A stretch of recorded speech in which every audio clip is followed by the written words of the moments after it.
out in public, there are no rules. So I was trained that, you get on the ground, you gouge him in the eyes, you hit him in the windpipe, you crush their testicles, you get the hell up as fast as you can, and Most you of which don't was stay also there. legal at UFC 1, most of which.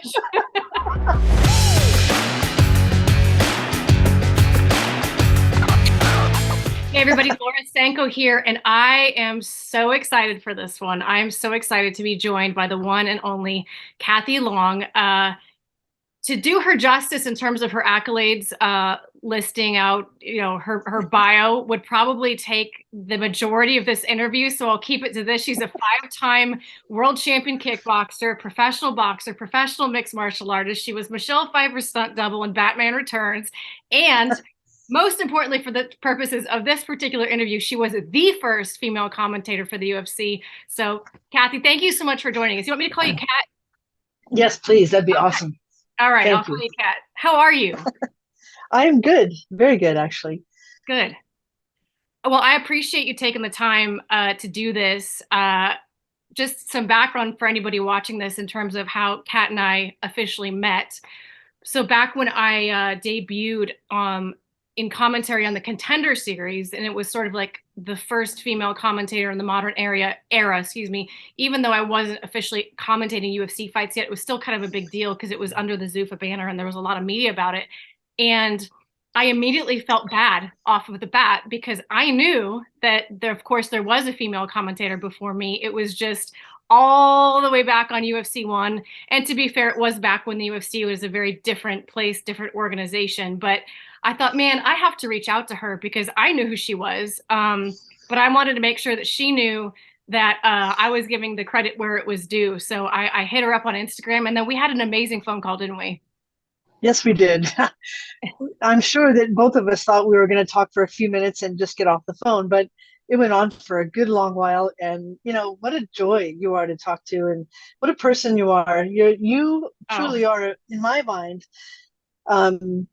They call me a pioneer, but you're the one who's carrying the torch, and you're the one who's giving the color commentating on the current fighters and how well they. I mean, just looking back at the first UFC and the the beginning of that sport, where it was kind of a free for all, yeah. and we all knew that. But now there's a science to it, and there's a method to the madness that, and you are right there with the top-notch people color commentating, and I'm just super proud of you. Thank you. Thank you. Well, You're welcome. I, in preparation for this, I went back and watched at least a big portion of UFC 1 because I wanted to remind myself. I had seen it before, of course, but I wanted to refresh my memory. And it it sparked the main idea, I guess, that I took from the first conversation we had, which I think we ended up talking on the phone for like 3 hours the first time that we talked. It's about right. And since then, our relationship basically consists of sending each other really inspiring or funny memes back and forth, That's right. which I love. I love. I always get like these messages. Oh, I know it's going to be good if it's coming from Kat. But the biggest, I guess, aha moment I had in our first conversation was you were being asked at that point to commentate a sport that did not exist. Correct. And I hadn't fully wrapped my mind around that until we started talking about it. That had to be crazy. I missed the last part of that. You cut out. No, it's okay. I said that had to feel crazy going into it, not even knowing necessarily what it was that you were supposed to be commentating. Right. And, I know we've discussed this before in our first conversation, but it felt so, it wasn't that it was disorganized. It was an event being put on, and everyone promoting it, knew that they were promoting this event. However, the rules of the sport were basically unknown. Yeah. And when I sat in the rules meeting with all the fighters, because I'm a fighter too, and I just wanted to figure out what the rules were. There were the main answer to several questions was, I don't know. And I thought, okay, so it really is a free for all. Yeah. I can't even imagine. I can't, because so much of what I do to deal with nerves now is I just prepare and over prepare and research more. I cannot even imagine walking into a situation like that with so many eyeballs and really having no idea how to even prepare to talk about it. Because another thing that you pointed out was obviously you were an icon in terms of kickboxing, and I mean, you would have to list the number of martial arts that you are a master or expert level in. It's endless, but not so much jujitsu. Jujitsu was not necessarily a known entity at the time in the United States. And that obviously ended up being a huge portion of what was, done on UFC one. So how did you handle that? Not well. I admit I didn't know much about, what the hell was a Kimura or even an armbar for that matter. Or I, of course, knew what a rear naked choke was, but the whole idea of fighting on the ground was completely and utterly against the way I had come up in martial arts. If you are fighting on the ground out in public, for example, you just don't know who's going to come around and decide that you're the bad guy and pounce on you while you're on the ground fighting somebody. I mean, in that respect, you compromise a lot, you lose a lot when you're fighting on the ground out in public. In this particular sport, you obviously have a referee who's making sure that everything's done fairly and by the rules. Out in public, there are no rules. So I was trained that you get on the ground, you gouge him in the eyes, you hit him in the windpipe, you crush their testicles, you get the hell up as fast as you can. Most of which was also legal at UFC 1, most of which. I know. So, for me to look at these guys fighting on the ground, I'm like, okay, that goes against everything I believe in. But, this is a new sport. And, I just I had to fumble through, to be perfectly honest. I mean, you are going into the sport and going into commentating, having done the sport, and you know who the fighters are, and you just admittedly saying you over research everybody and make sure you know exactly what you're talking about. And none of us got a chance to do that. So if I sounded really uneducated in commentating, that's the truth. You didn't, because if there's any sense of that, everyone on that broadcast, didn't know what they were talking about, because how could you guys? How could you? Right. That was kind of the whole point of it, was this is a spectacle that has never been seen before. So I don't get that sense of at all. Did you know who Royce Gracie was before you got there that night? No, I mean, we got there a few days before, and with the production crew, putting everything together and figuring out where everyone's going to sit and who's going to do what. And again, no, I knew nothing. I didn't know who he was until I'd met him. And I think I can't remember if it was before the rules meeting or after the rules meeting, but whatever the case, during that weekend, I was introduced to him, but I had no idea what he had done, what Brazilian Jiu-Jitsu was. Sure. I know Japanese Jiu-Jitsu, I know Korean Jiu-Jitsu. It's very similar to Kung Fu Sansu, which I'm a master in. But yeah, I had no idea about that at that time. So it was a big goat rope as far as I was concerned. When one of the things that did pop out to me, and I certainly don't want this to come across as like critical of your broadcast partners, but it's something I do want to talk about, because it's something that I guess I'm self-conscious of at times, being the only female now that commentates. The first thing that Bill Wallace, the play-by-play guy, asked you was something about, what would your strategy be? And you start to explain it, and then he interrupted you, and you said something about, well, I would rely on my speed. And he just goes, well, you're not very big. And I was like, I cannot imagine right off the bat. I don't know. It's just the line of questioning and the way that they were kind of, the way that they were towards you. I don't know, it kind of stuck out to me, if I'm being honest. It stuck out to me too, and I felt like, yeah, without going into detail, without giving the backstory between Mr. Wallace and myself, before that event, I had never met him. I knew who he was, but I had never met him. But upon meeting him, it was just a challenge from Hmm. that point from that point on. And we had a big disagreement right from the very beginning of meeting each other. And he claims that he was interrupting me because in his ear was the production crew telling him to say this, that, or whatever. Yeah. Um, and that's his story, and he's going to stick with that. That's okay, because I just felt like we all muddled through the best we could. Yes. Yeah. And I'm not going to throw blame. I'm not going to throw insults. I'm not going to do that. That's just completely beneath what's going on here. What's going on here is celebrating, Yeah. Absolutely. celebrating your success, Oh, thank and you're very welcome. And I'm, like I said, I can't begin to say how proud I am of you, because you're so down to earth and really genuine, and you really care. And you can tell that's obvious. And so I'm super happy to see that there's a woman a really beautiful woman on top of that, thank who's you. color commentating, and she knows, pardon my language, but she knows her, and I love it. I appreciate it. I appreciate it. I guess I bring that up because it made me really appreciate the chutzpah that it took for you to go out there and do that and do the best job that you possibly could, along with the other people that were doing the best job that they possibly could.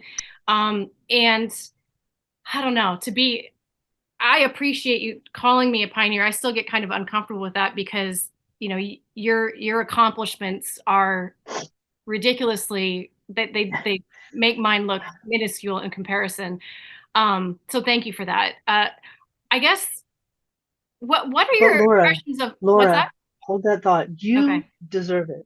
You Oh. deserve this, because you didn't start, right away doing the UFC. You were doing the contender series, but you were given an opportunity, and you have blossomed from that opportunity. And I just you deserve anything that's good about women in color commentating. Um, if there's anyone that can hold their weight in that, it is you. Thank you. You really have to understand that, yeah, yes, I've accomplished a whole bunch of things outside of color commentating in martial arts and all that, but you know um and yeah, my last two fights were my MMA fights. And I know a ton more about MMA now, and the type Mhm. and the style of that art. And but you also worked your way up from the bottom. It's not like you were just, given the highlights right away. You had to work your way up as well. So I was interrupting your question, but I just wanted you to know that you you deserve it. Let's put it Thank you. that way. Thank you. You really do deserve it, I and I'm appreciate that. super super happy to say that. Thank you. But the whole point of this Welcome. interview, Kat, is for people to know more about you. So let's talk more about you.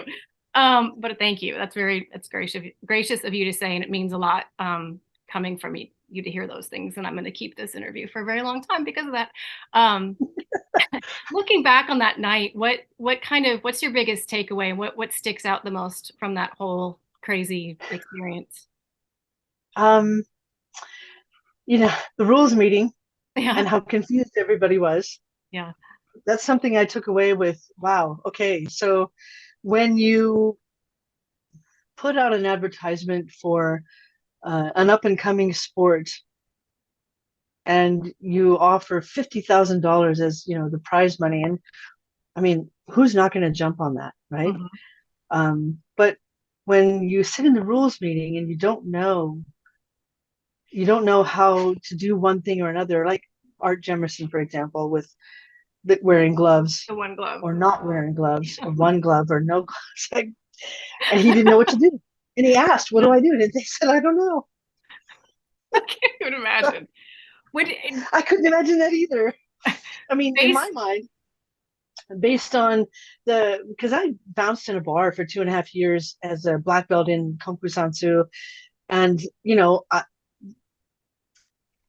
there was no way I was ever going to be able to punch a man, because those guys in Bakersfield, California, were oil field workers, construction workers. They were big, strong guys who worked all day long and used their muscles all day long. And, I was 125 pounds at the time. So there was no way I was going to be able to punch some guy like that in the face and have any effect at all. Mhm. But I forget where I was going with this whole story. Well, just, I mean, I think, no, Brain fart. I think your point is that, the rules meeting, no one had any idea what was going on. Right. No one knew what equipment they were allowed to use. And, your experience, both as a fighter and, like you say, as a bouncer, I guess was what you had to rely on. I mean, both in terms of like, I have knowledge of what street fighting looks like, and I have this depth of knowledge in terms of, Right. I professional mean, boxing. there were a couple of rules in like I guess you couldn't eye gouge and you couldn't hit, I don't know, the windpipe. I I think so. guess those were some of the I rules. think so. Yeah, but the groin shots were allowed. Yeah. Which is another Yeah, thing that's absolutely wild to think about. So, crazy. based on that at the time, I mean, did you come away thinking, oh, this sport's going to be the next big thing? Or did you think this is a complete train wreck and this is Ah, going nowhere? Or, well, in the beginning, I just thought, wow, okay, nobody knows what's going on. It's a free for all. And, like I was saying, bouncing in those bars and fighting the way I did, I had to hit people in the windpipe. I had to crush testicles. I had to jam my fingers knuckle deep in somebody's eye. And I thought, well, here we go. yeah, I'm used to this kind of fighting. yeah, Let's basically see what self defense. happens. Yeah. Right. What is your, do you watch, and there's no wrong answer to this. Do you watch the UFC ever now? Do you watch the sport at all? On occasion, I Yeah, do. It's I think because I'm just so darn busy, I don't really honestly have time to keep up with who's who and what's what. sure. There was a period of time, and yeah, this went through phases with me with the UFC, especially because walking away from the UFC was like, I can see where Brazilian Jiu-Jitsu and Mr. Gracie individually would come away with a win because he knew that nobody else understood that type of fighting, Hmm. and he knew that he had an advantage, but it was more of a mental advantage because he felt like he had an ace up his sleeve, and that Sure. ace was going to pull it out. He was going to pull it out every single time and win every time, and he did. Yeah. Because he believed that. And I mean, he could have been knocked out. He could have been hit with a punch and knocked out cold, but it didn't happen because nobody knew quite what was going on, and nobody decided, you know what, I'm just going to do what I do best. But they didn't do what they did best because they were facing an unknown, Yeah. which leaves everybody questioning what's going on. What am I going to do? How am I going to handle this? No, just go back to what you know and knock the sucker out. But they didn't do that. Yeah, They it's didn't do interesting. they didn't do what they were comfortable in. Yeah, that's a really good point because I think you're right. I mean, facing the unknown, and some people probably knew of his reputation and going to these gyms inside of Brazil and having like real, let's figure out who's the better gym or who's the better martial artist. I think it puts people on the defensive, and when you fight only to defend someone else's game and not to, be where at your best, then it definitely does put you at a disadvantage. I can see that for sure. Yeah, and he capitalized on that Yeah. psychologically and physically. So when you watch the UFC now, and in particular women's MMA, and I know that you did fight, and it must be said that your last win came at the age of 51, which is absolutely 52. 52. I'm sorry, 52. 52. Absolutely That's incredible okay. that you went out there and whooped someone's ass at 52 years old. When you look at the evolution of women's MMA in particular, what sticks out to you? Wow. I have to say that women have always had to, um, what's the word I'm looking for? If you're going to be considered a good fighter, you have to do 10 times more than what guys do. You have to be incredibly precise. You have to be very spot on when it comes to your technique, and it has to be crisp and clean and perfect in order to be recognized.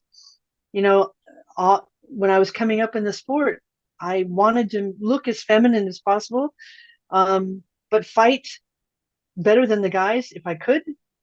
I wanted to make sure that, when I hit somebody, they felt it. And I'm grateful that all my sparring partners were men, all of them. And going into that, I think women especially, they sloppy technique isn't going to be recognized. Sloppy technique is going to be pointed out in that respect. Not recognized as a good fighter, but recognized as, okay, they're sloppy and their ground game is poor, or there's so many things involved in MMA at this point. It's not, I remember watching the phases where when kickboxing became a little more heavy in the sport of MMA, and the kickboxers were, winning more bouts because of their stand-up. But if they got taken to the ground, then they'd be in trouble. Yep. But, as far as women are concerned, they have to look as professional as the guys do, and fight as professionally as the guys do. Not be sloppy, not scratch and pull. And I don't know. Women have always had to work much harder, especially in this contact sport, to be recognized. And it's unfortunate, but at the same time, I find myself holding women to a higher standard. I find myself doing that. It's like, if you want to get involved in this sport, you really have to go above and beyond what you're capable of. And if you can't, then maybe you shouldn't be in the sport. Yep. I don't know why I think that way, but yeah. I think sorry, go ahead. Go ahead.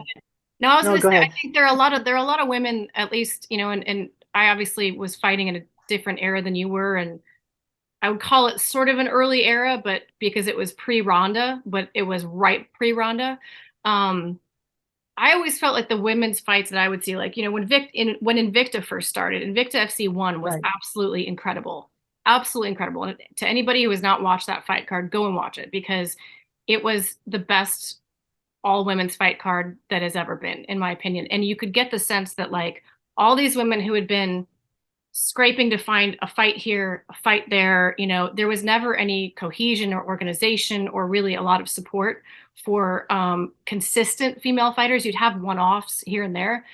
But that night when they went out, there was just this sense of, like, we need to prove that we can be good business, and I feel like women do fight a lot with that. Like, I'm going to go out there and I'm going to prove that not only do I belong here, but women belong here. I think there's always that sense of, like, you're not just fighting for yourself. You're not just representing yourself. And I feel it too in the new role that I have as well. Yeah, I couldn't agree more. And, you have a wonderful advantage that you've competed in the sport, so you understand it, and you're still training in it. On top of being, married and a mom, you're juggling a lot of plates, which I think is, again, fantastic, and it says a lot about what women can do and what can't do. Women can do an absolute ton of things and excel at the same time, which you've proven. And I like I said, I just think that's fantastic. But it's never an easy road, because even now, with women owning martial arts schools and being the main instructor in martial arts schools, they're not quite. I still see a little bit of, what's the word I'm looking for? Discrimination. There's still a time when a guy will walk in and they'll see that there's a female instructor and she owns the school and it's her school and she's been teaching for 20 plus years. Oh, okay. He'll walk in, who's the instructor? Oh, I am, and I've done this and this and this. And you have to show that you've done this and this and this in order for them to even be interested, which is unfortunate. Yeah.